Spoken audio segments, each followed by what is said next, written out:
संघम नमामि, संघम नमामि। मैं शुरू करूँ ना बहन जी? जी सर, बंद करें, वो शुरू करें। और ये एक्स्ट्रा माइक ओपन है, को हेस्ट प्लीज उन्हें बंद करें।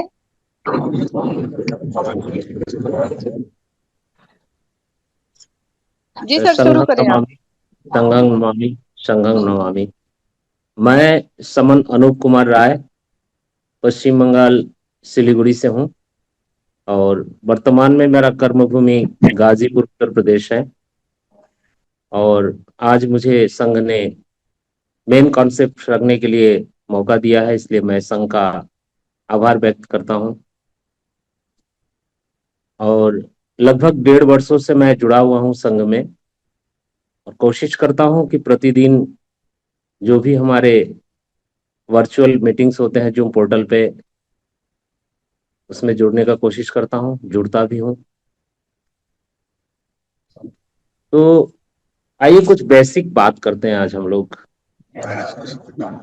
उसमें उसके लिए सबसे पहले हम ये जानेंगे कि समन क्या है।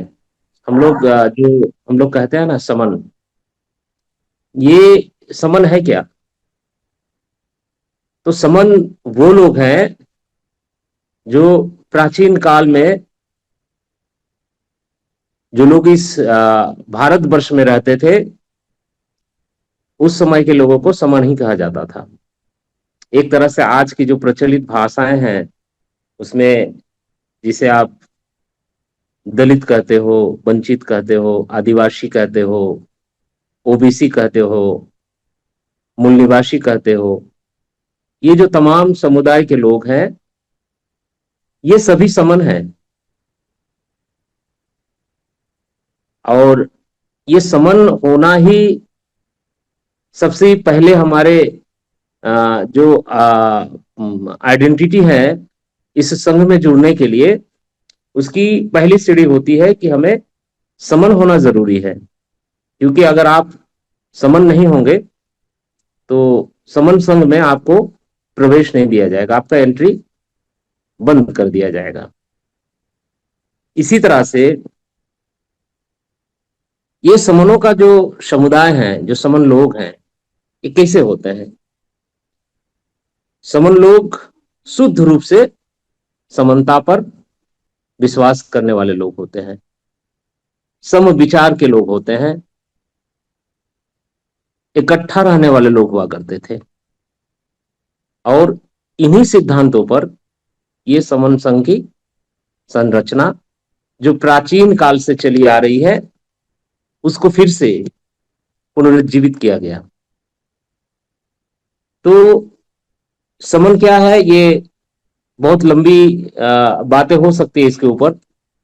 बहुत सारी बातें इसमें हमारे संघ के माध्यम से, संघ के वर्चुअल मीटिंग्स में, हमारे जो फिजिकल संगीतियां लगती हैं भारतवर्ष के विभिन्न प्रांतों में, वहां पे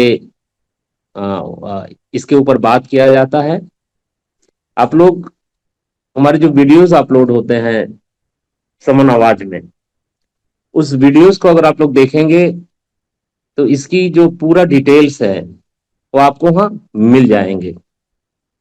अब बात आती है कि समन संघ एक किस तरह की संघ है।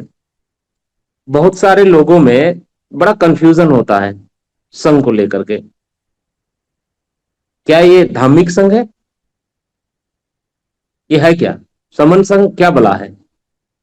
हम समन संघ में क्या सोच कर आएंगे? क्या समन संघ में आने से कोई बौद्धिस्ट हो जाएगा? क्या केवल यहां पर बौद्धों की बात होती है? बिल्कुल भी नहीं। समन संघ, देखिए, जो धार्मिक संघ होते हैं, जो गौतम बुद्ध की जो धार्मिक संघ था, उस धार्मिक संघ में केवल समान सामनेरी भिक्षु भिक्षुणियों का ही प्रवेश दिया जाता था। लेकिन समन संघ धार्मिक संघ बिल्कुल भी नहीं है। ये एक सामाजिक संघ है।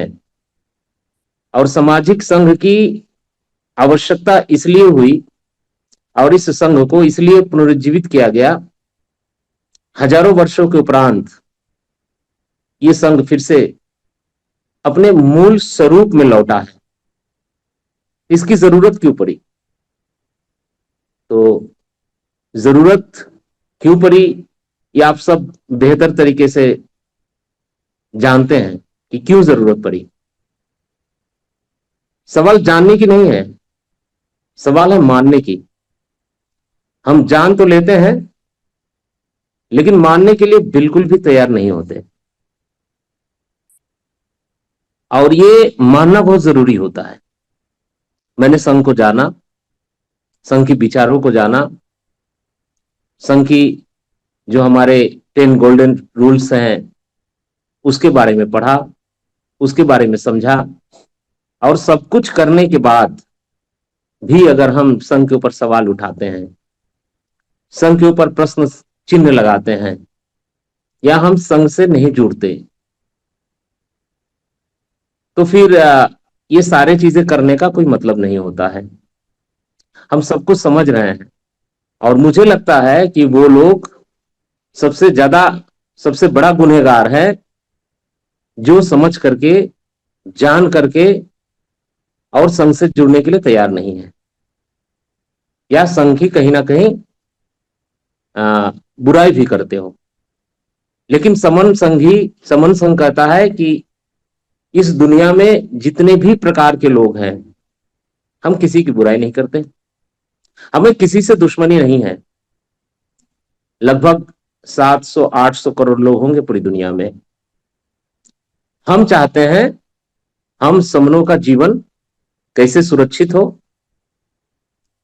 कैसे हमारे जीवन की परिचालना में हम व्यवहारिक तरीके से अच्छे से जी सके, हमारे जो खोए हुए अधिकार हैं, जो हमारे लीगल राइट्स हैं, उसे हम कैसे प्राप्त कर सके। ये सारी चीजें हमारे लिए बहुत मायने रखता है, और इसलिए समन संघ में जुड़ करके, संघ की भावनाओं को समझ करके, विचारों को समझ करके, संघ की निर्देशों का पालन करते हुए समन विचारों को आगे ले जाना बहुत जरूरी है। मैं एक चीज बताऊं कि ये समन पहचान जरूरी क्यों है। समन पहचान इतनी ज्यादा महत्वपूर्ण चीज है कि इस पहचान के बिना हम कोई भी लड़ाई लड़ने जाएंगे, किसी भी संघर्ष में उतरेंगे, मुझे नहीं लगता कि वहां हमें कामयाबी मिलेगी। मिलने की संभावनाएं कम हो जाती हैं। और जब आप समन पहचान को जान लेंगे, जैसे जो हमारे सर और बहनें यहां जुड़े हुए हैं, हम सभी के बच्चे कहीं ना कहीं यूनिवर्सिटी में, कॉलेजों में, हॉस्टलों में, या कहीं भी नौकरी पाने के लिए जब जाते हैं, और उनको कहीं ना कहीं नीचा दिखाने का प्रयास किया जाता है, ये कह करके अरे यार तुम लोग तो रिजर्वेशन से ना आए हो। ये उनको, उनकी मनोबल को तोड़ने के लिए ये बातें कह जाती हैं कि हम इतना पा करके यहां है, तुम इतना पा करके यहां आ गए हो। और हमारी जो बेटे हैं, हमारी जो बेटियां हैं, उनको जो हमारी ऐतिहासिक पहचान है, जो हमारी इतिहास है, उस इतिहास की ना जानकारी होने की वजह से मुझे ऐसा लगता है कि वो सही तरीके से उनका जवाब नहीं दे पाते। आज जरा सोचिए, हम लोग तो, इवन बाबा साहब भी ये आरक्षण चाहते ही नहीं थे। ये आरक्षण का जन्म कैसे हुआ, जो भी पूना पैक्ट को पढ़ेंगे उनको सारी डिटेल्स वहां पे मिल जाएगा कि बाबा साहब ने भी आरक्षण मांगा नहीं था। आरक्षण तो जबरदस्ती बुला करके दिया गया कि लो आरक्षण, और सेपरेट इलेक्टोरल की जो तुम्हारी जो दूसरी जो अधिकार लेकर के आए हो उसे छोड़ दो।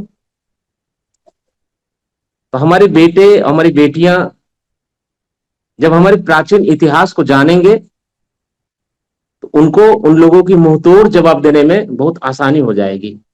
क्योंकि जब वो हमारे इतिहास को पढ़ेंगे, जानेंगे, तो ये जानेंगे कि हम लोग तो भिक्षा लेने वाले कभी थे ही नहीं, भिक्षावृत्ति हमारे खून में है ही नहीं। हम कभी किसी के दरवाजे पे जा करके हाथ फैला करके कुछ नहीं मांगा। हमारे जो हमारे जो पूर्वज थे, उन्होंने तो हमेशा देने का काम किया है। आज जो लोग मालिक बन बैठे हैं, वो आते थे हमारे दरवाजे पर, क्योंकि उनको कोई काम तो आता ही नहीं था। वो ना खेती करना जानते थे, वो ना बर्तन बनाना जानते थे, वो ना कपड़ा बुनना जानते थे, उनको कुछ भी नहीं आता था। बस एक काम आता था कि समनों के दरवाजे पर वो जाते थे, और समनों के दरवाजे पर जा करके उनसे मांगते थे कि तुम अगर मुझे अनाज नहीं दोगे तो हम मर जाएंगे, हमारे पास खाने के लिए कुछ भी नहीं है। तो संघ से जुड़ करके हमारी बेटे बेटियों को उन इतिहासों के बारे में बताना है, समझाना है, और उनको जानने के लिए प्रेरित करना है कि आप अपनी सुनहरे उस अतीत को जानो, ताकि उन लोगों की मुंह बंद कर सको जो तुम्हें पग पग पर छोटा करने की कोशिश करते हैं, जो तुम्हें नीचा दिखाने की कोशिश करते हैं, जो तुम्हें ये कहते हैं कि तुम आरक्षण लेकर के आए हो। उनको जवाब दो कि हजारों वर्षों से जो तुम हमें गुलाम बना करके रखे थे, हजारों वर्षों से जो तुम्हारी जन्मजात आरक्षण चल रहा है, उसका क्या। तो हमारे बेटे बेटियां इतनी समझदार हैं, इतनी शक्तिशाली हैं, कि उनको जब जानकारी हो जाएगी इस समन पहचान के बारे में, तो शानदार तरीके से उनका जवाब देंगे। और एक जिम्मेदारी बनती है हमारे जो पढ़े लिखे समाज, खास करके जो बड़े बड़े अधिकारी होते हैं, मैं सभियों की बात नहीं कर रहा हूं, लेकिन जब उनके पास पैसा हो जाता है और जब वो नौकरी में होते हैं, उस दौरान अधिकतर अधिकतर लोग हमारे समन भाई बहनों को पहचानने से भी इनकार कर देते हैं। और जब वो रिटायरमेंट लेते हैं, उनमें से अधिकांश रिटायरमेंट लेने के बाद में कोई अंबेडकर महासभा, कोई दलित महासभा, तो कोई कुछ महासभा खोल करके बैठ जाते हैं। तब उनको अपने समाज से बड़ा प्रेम हो जाता है, बड़ा लगाव हो जाता है। तो ऐसे लोगों से भी आपको सावधान रहना है, और उन लोगों को बताना है कि आपने, जब आप सक्षम थे, जब आप हमारे समाज के लोगों की मदद कर सकते थे, तो आपने क्या किया। और ऐसा कोई व्यक्ति अगर मिलता है हमारे समाज के, तो उनकी आप लोग हर बात को मानिएगा। जिन्होंने मदद किया होगा अपनी समाज की, अपने लोगों को पहचाना होगा उस समय जब वो तख्त पे बैठे हुए थे, जब उनके पास ताकत थी। और ऐसे लोग जिन्होंने हमारे अपने समाज को पहचाना नहीं है, तो आप भी उनकी भुलाव में नहीं आएंगे। सावधान रहिएगा और उनको बता दीजिएगा कि जब समय था तब आपने हमें नहीं पूछा। आज जब आप रिटायरमेंट हो गए हैं, आपके पास कोई काम नहीं है, आपके पास कोई शक्ति नहीं है, तो थोड़ा बहुत पैसे की बल पर कोई संगठन बना करके अपने ही समाज को भुलाने के लिए आ गए, उनको भ्रमित करने के लिए आ गए। क्यों नहीं मानते आप लोग बाबा साहब की कही हुई बातें। मान्यवर साहब बार बार कह करके गए हैं, इकट्ठा हो जाओ। बिना इकट्ठा हुए कोई काम नहीं बन सकता। आप जब तक इकट्ठा नहीं होंगे, जब तक एकत्रित नहीं होंगे, तब तक आपकी कोई भी अधिकार सुरक्षित नहीं रहेगा। हम माने हैं क्या। कांसीराम साहब आए, कांसीराम साहब हमारे महासमन मान्यवर साहब इस दुनिया से चले भी गए, लेकिन हम लोग हैं, उनके विचारों को जानते हैं, उनकी सभाओं में गए हैं, उनकी बातों को बार बार पढ़े भी हैं। लेकिन क्या वजह है कि हम मानने के लिए तैयार नहीं है। कहीं हमारी अपनी निजी स्वार्थ इसमें आ रहे तो नहीं आ रहा। कहीं हमारे मन के अंदर जो छुपा बैठा हुआ लोभ है, पद की, प्रतिष्ठा की, मंच की, माला की, लोगों से जी हुजूरी करवाने की, वो तो कहीं आ रहे नहीं आ रहा। फिर आपके अधिकार की रक्षा कैसे होगा। पूरी समन समाज को इस बात को बहुत गौर से समझना होगा, बहुत ध्यान देना होगा, और सूक्ष्म तरीके से इस बात को अपने समाज के लोगों तक पहुंचाना होगा कि हमें अपने व्यक्ति स्वार्थ को छोड़ करके ये जो संगठनवाद का जाल फैला हुआ है पूरे भारतवर्ष के अंदर, इससे बाहर निकलना होगा।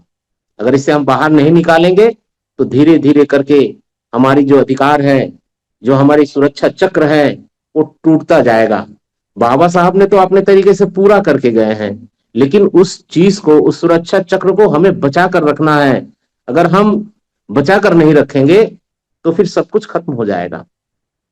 और मैं जो संघ में जो आने वाले लोग हैं, जो समन संघ से जुड़ते हैं, मैं जो नए लोग आते हैं या जो रुके हुए हैं संघ में जुड़ने के बाद, जो छोड़ करके नहीं गए, तो आखिर लोग आते हैं और फिर छोड़ कर क्यों चले जाते हैं? वजह क्या है? ऐसा नहीं है वो लोग पढ़े लिखे नहीं होते, समझदार नहीं होते, या उनकी इच्छा शक्ति नहीं होती, लेकिन एक चीज तो तय है, जिसे रुकना है वो रुकेगा, हर हाल में रुकेगा। लाख परेशानियों के बावजूद भी वो संघ में अपनी सेवाएं देगा। और जिसे नहीं रुकना है तो एक बार नहीं, आप 10 बार उनको फोन कॉल्स घुमाएंगे, 10 बार समझाएंगे, वो नहीं रुकेगा। क्योंकि उसके मन के अंदर कहीं लोभ बैठा हुआ है, वो कहीं ना कहीं दूसरी जगह से प्रेरित है, वो समझ बूझ करके अंधा बना हुआ है। तो जो लोग जाग जाग करके सोते हैं उनको जगाना बड़ी मुश्किल है। और खास करके हमारे समाज के अंदर ये जाग जाग कर सोने वालों की तादाद बहुत बड़ी है। उनको कैसे जगाएंगे? हम सभी संघियों को इसके ऊपर गहन मंथन भी करना है, विचार भी करना है, और उसके लिए रास्ता भी निकालना है कि आखिर उन जगे हुए लोगों को कैसे जगाया जाए।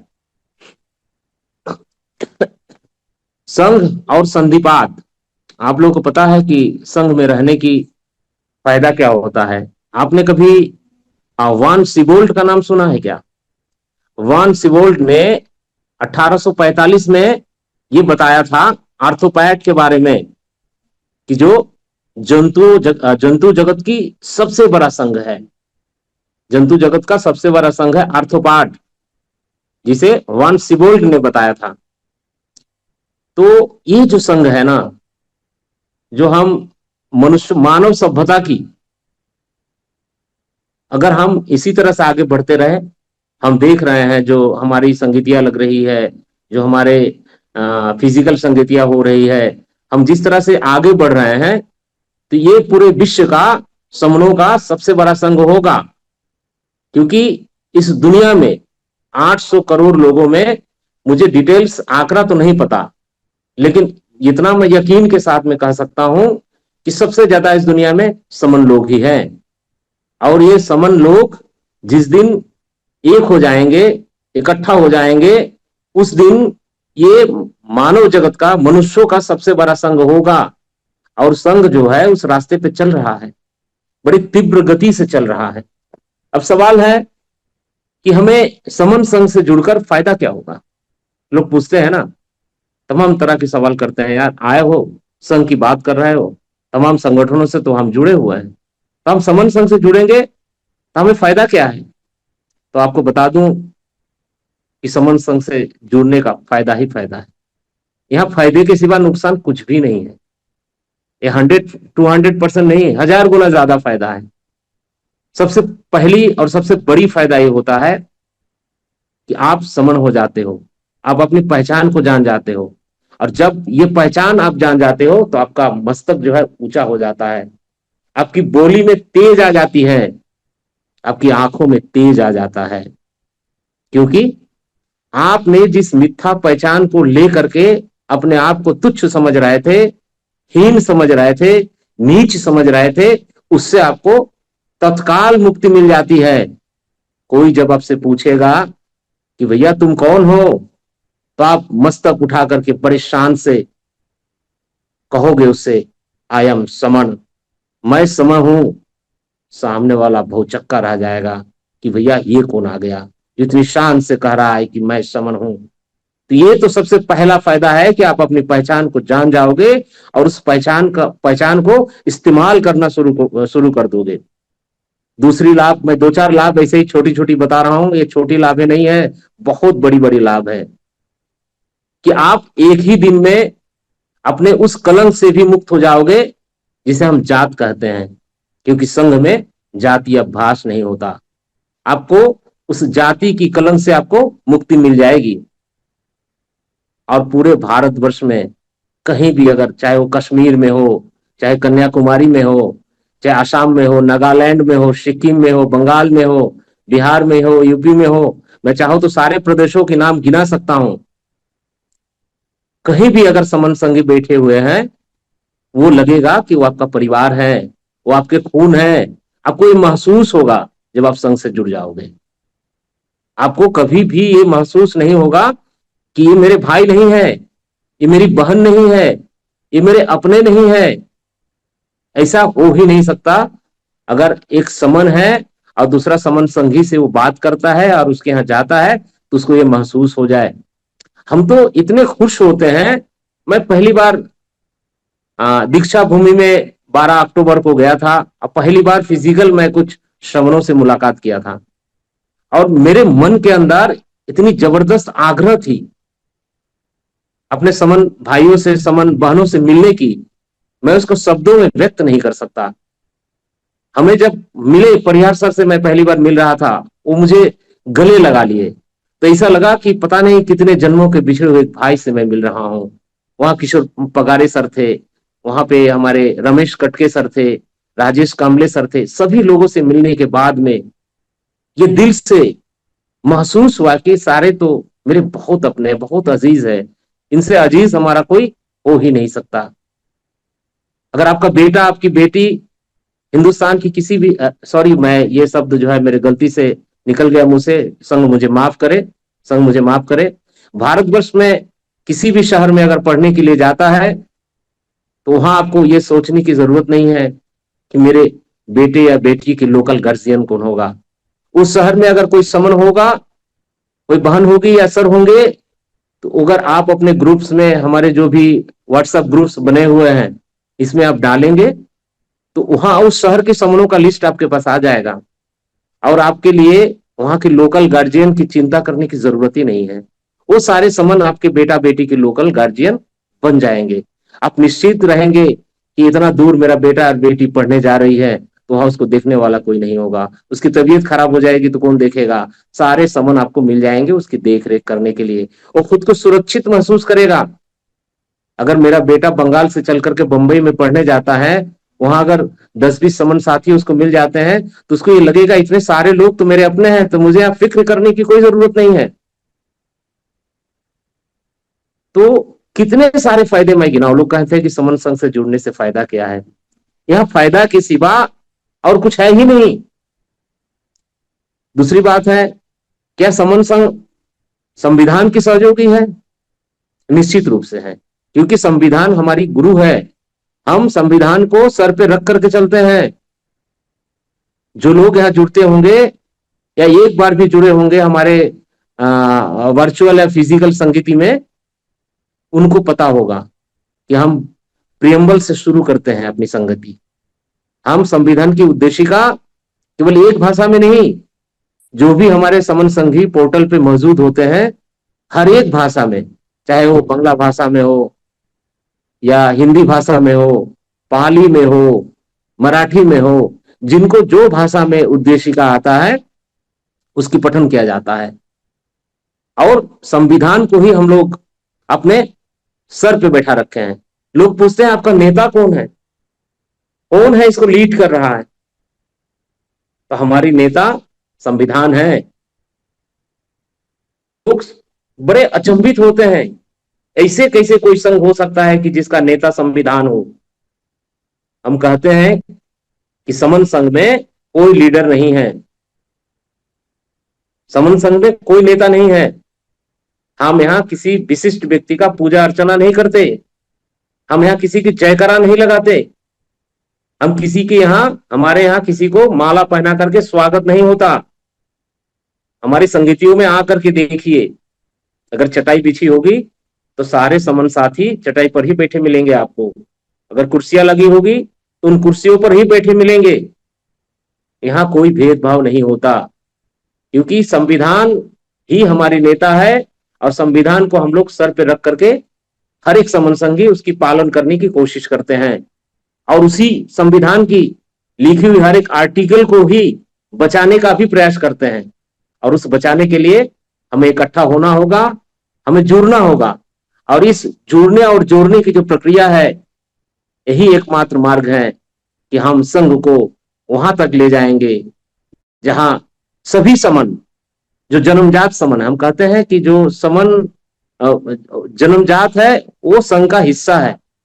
कोई जरूरी नहीं है कि आप नहीं जुड़ रहे हो, आपको हम समन नहीं मानते, ऐसा कोई भी बात नहीं है। जो एक दिन जुड़ा, जिनके कान तक ये पहुंच गया कि मैं समन हूं, उसको ये उसको मालूम पड़ गया कि समन पहचान क्या है, वो सारे के सारे संघी है। कोई भी ऐसा नहीं है जो संघी नहीं है। और दूसरी सबसे बड़ी चीज है, जो सबसे बड़ा खेल होता है संगठनों में, वो होता है चंदे की। लोग चंदे दे दे करके थक चुके हैं, अब परिणाम कुछ भी नहीं आया। और समन संघ में एक भी पैसा चंदा नहीं लिया जाता।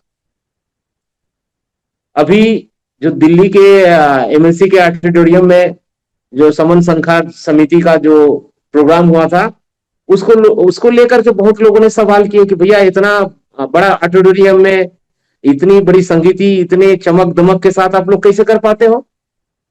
हमने कहा आप लोगों को ताज्जुब हो रहा है ना, कि जो संघ चंदा की बात नहीं करता, जो संघ किसी से चंदा नहीं लेते, फिर इस तरह के कार्यक्रम कैसे करा लेते हैं। हमने कहा आओ संघ में जानो, हम चंदा नहीं लेते, हम हर एक संघी अपना खर्चा खुद उठाते हैं। हर एक संघी का जो खर्चा होता है वो संघी स्वयं उठाते हैं। और जो संघी नहीं आते हैं संगीति में, वो अगर लाख रुपया भी दे दे, हम उस पैसे को हाथ भी नहीं लगाते। ये है समन संघ का विचार। और इन विचारों से एक एक करके समन संघी जो है भारतवर्ष के कोने कोने में जाकर के ये बता रहा है कि समन संघ क्या है, समन संघ के विचार क्या है। शायद मैं थोड़ा सा समय ज्यादा ले लिया हूं, मुझे टाइम की ज्ञान नहीं हो रहा है, मैं अब खत्म करूंगा अपनी बात को। तो सभी साथियों से मैं ये कहूंगा कि संघ की भावनाओं को समझे, संघ की विचारों को गंभीरता से समझे और जुड़ जाइए साथियों। आने वाले समय जो है कठिन है, लक्ष्य हमारा दूर है, लेकिन हम लोग अपनी गति से उस लक्ष्य तक जल्द से जल्द पहुंचेंगे, निश्चित पहुंचेंगे और जरूर पहुंचेंगे। इन्हीं शब्दों के साथ मैं अपनी बात को खत्म करूंगा। अगर मेरी बातों से किसी को आघात लगा हो, अगर मेरे मुंह से कोई गलत शब्द निकला हो, तो मैं संघ से क्षमा चाहता हूं। संघ मुझे क्षमा करे, संघ मुझे क्षमा करे, संघ मुझे क्षमा करे। संघं नमामि। जय भीम, नमो बुद्धाय।